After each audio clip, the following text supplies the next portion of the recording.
Welcome to RomWills Money Matters.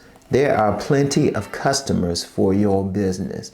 Look, when you get into any type of business, I don't care what it is, you have to get into it thinking there's plenty of customers for it.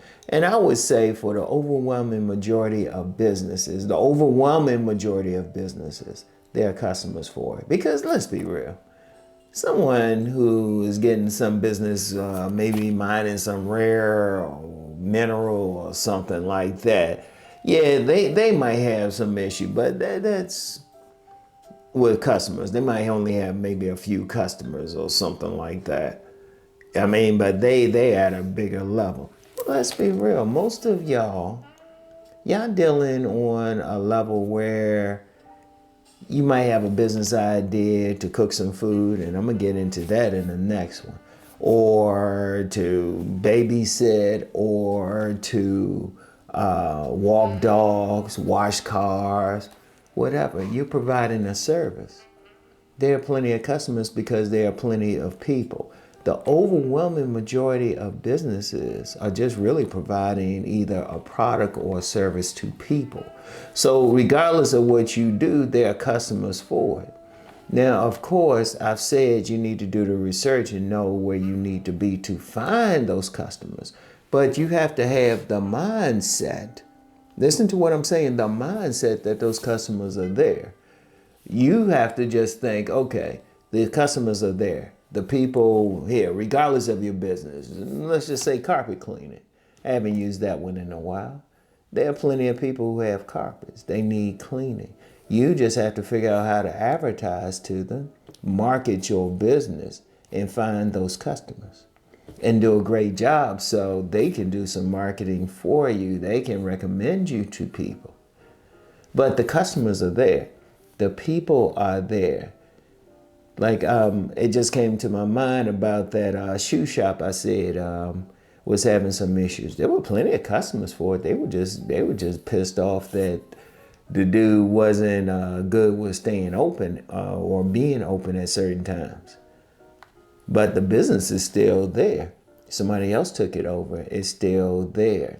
At my local mall, there's a shoe place. I remember I went there just to have professional shine on the shoes. And they were able to do it. And they still there, even though the mall itself is, well, losing stores. That's another video. But regardless, if you have a service that is, or a product that people use, you have plenty of customers. The only thing you have to do is first market your business. Market your business. Indeed, and I'll shout him out, Myron Golden, in his book, Ebony Treasure Map. The road, I forgot the subtitle to it, but it was something specifically for African Americans, but anybody could use it. But he said, whatever business you're in, you're really not in that business. You're not in the business of selling fruits. You're in the business of marketing. When you're in the business of publishing, you're really in the marketing business. I'll use myself for an example.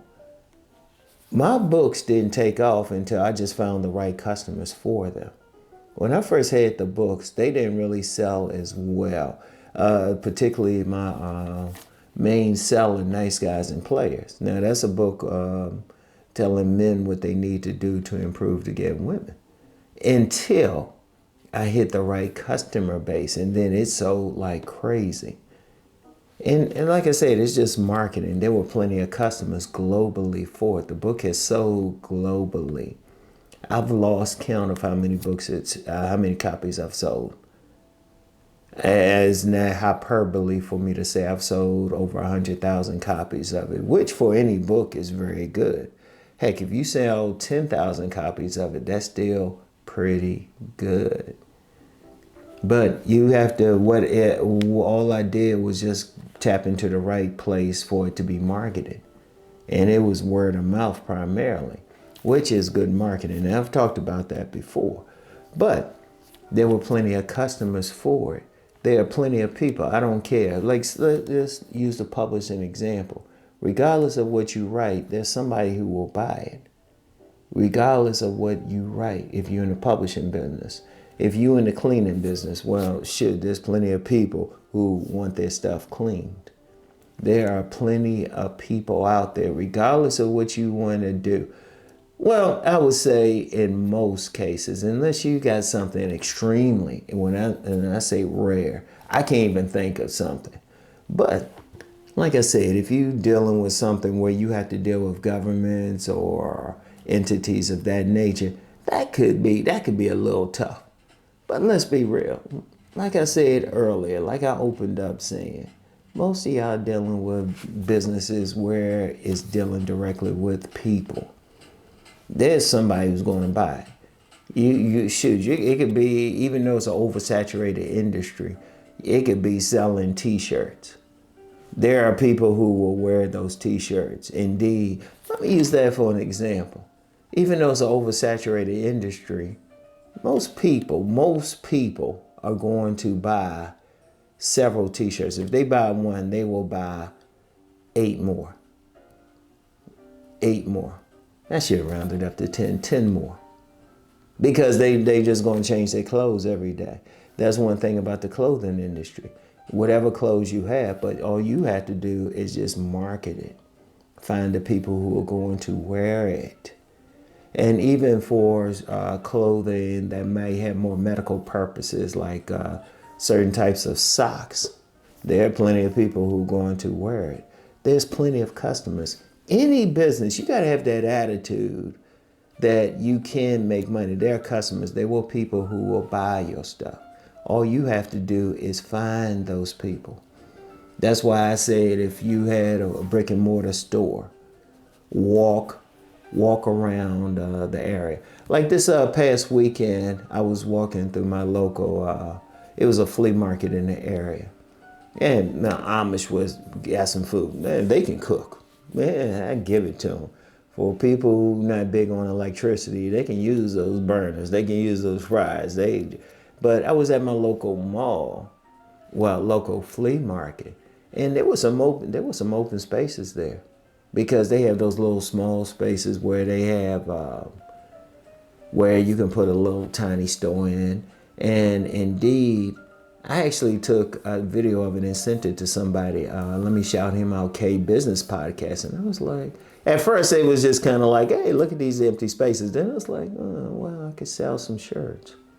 And I actually know where I can get some wholesale luxury shirts. Wholesale luxury shirts. That's how deep it is. But what I would do if I'm going to sell it, okay, I saw the space. I would just walk through at different times and just see what the crowd is like. Just kind of hang out, maybe eat lunch there and just kind of watch and pay attention. See, that's the biggest thing. You do have to find where you can sell your stuff. But even then, once you find a place that has a good walkthrough, you see the type of people you want to sell it to. And it could be a niche business or something like that, where you selling to maybe people in a subculture, just finding where they at. But rest assured, there's always plenty of customers for your business. You have to have that attitude. I don't care what business you have. You have to have that attitude, all right? So anyway, want y'all to really think about that. So anyway, that's all I have for today. You know the deal. Let's go make that money.